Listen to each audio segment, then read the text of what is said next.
Assalamualaikum warahmatullahi wabarakatuh.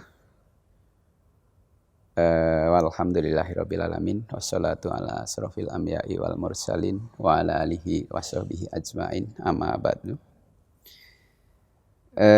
Menceritakan kaitannya dengan pengalaman saya sebelum saya kenal komunitas MTR. Pada awalnya usaha saya tanpa pinjam di bank itu sebenarnya sudah berjalan, sudah bisa jalan. Tetapi karena memang sekarang kayaknya sudah marak dengan riba, rata-rata teman-teman saya itu komunitas yang biasa saya geluti itu hutang bank, sehingga ketika kita berkumpul dengan mereka bercerita kaitannya dengan hutang itu kayaknya sudah biasa.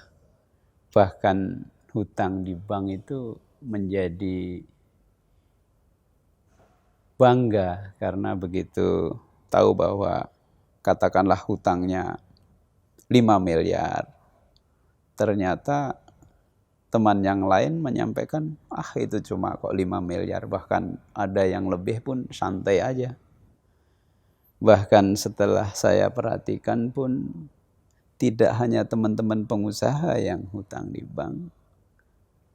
Orang-orang yang kelihatan nampak alim, yang begitu khusyuk, lebih khusyuk dari saya, mereka melakukan perintah Allah, yang seolah-olah saya juga jadikan satu panutan, mereka juga ada hutangnya di bank. Sehingga saya merasa hutang di bank itu kayaknya biasa-biasa aja gitu. Sehingga ketika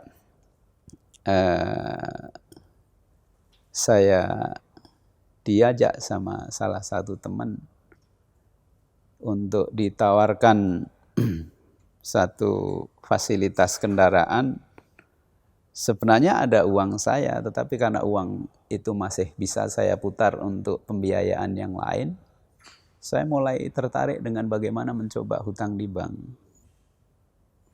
Hutang di bank yang sebenarnya hutang itu bukan untuk bagaimana memperkuat usaha, tetapi hanya untuk memang senang ya, memenuhi kesenangan saya gitu. Terus begitu berjalan saya menikmati riba tanpa tahu betul risiko riba seperti apa, dan itu terus berjalan. Kebetulan usaha saya di Merauke sebagai kontraktor, sehingga memang perkumpulan saya ya teman-teman sejenis seperti usaha yang saya jalani gitu. Rata-rata memang ya kebanyakan mereka hutang di bank. Bahkan setiap pergaulan saya dengan teman-teman, saya terkesan kurang begitu akrab dengan mereka karena mereka tampilannya begitu glamor, begitu meyakinkan. Saya sebenarnya tertarik ya dengan hal-hal seperti itu. Sehingga ya dengan berjalannya waktu terus saya menikmati dengan keluarga dengan uang riba. Yang pada awalnya sebenarnya saya cuma pinjam 500. Dengan berjalannya waktu saya ditawarin tanah. Tanah itu sangat potensi.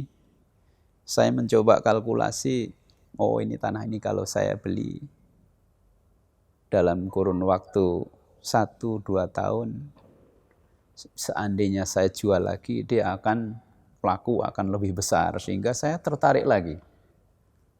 Saya belilah tanah itu dengan hutang di bank.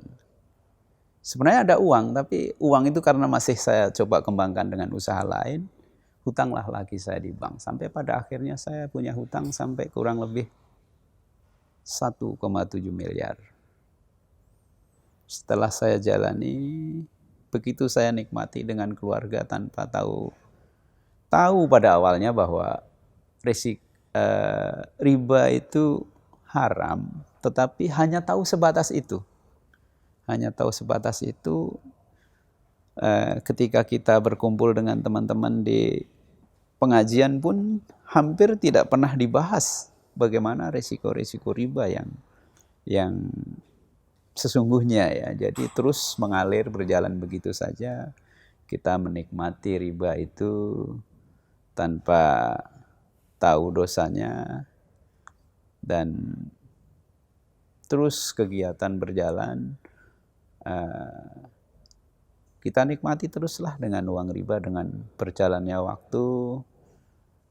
Usaha saya kelihatannya terus berjalan.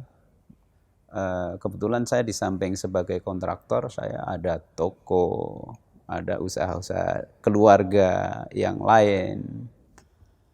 Tetapi kelihatannya sejak saya hutang, saya rasakan itu pekerjaannya banyak, tetapi tidak nampak ada hasilnya. Jadi kurang lebih berjalan mungkin 10 tahun saya pakai uang bank. Itu kelihatan tidak nampak ada perkembangan usaha saya. Bahkan tanah yang saya asumsikan itu bakal untung, sampai hari ini toh tidak ada yang niat mau beli. Saya mencoba menawarkan kepada yang lain juga kelihatannya tidak ada yang minat. Padahal kalau dihitung secara hitung-hitungan real, mestinya aku sudah untung lebih besar daripada uang yang saya keluarkan ketika beli tanah itu. Sementara bunga bank kan terus berjalan. Sehingga saya mulai hati-hati untuk menghentikan hutang itu, terus berusaha mencari alternatif yang lain. Jadi mungkin itu ya sedikit yang gambaran saya kaitannya dengan perjalanan hidup saya, bagaimana mengenal hutang riba.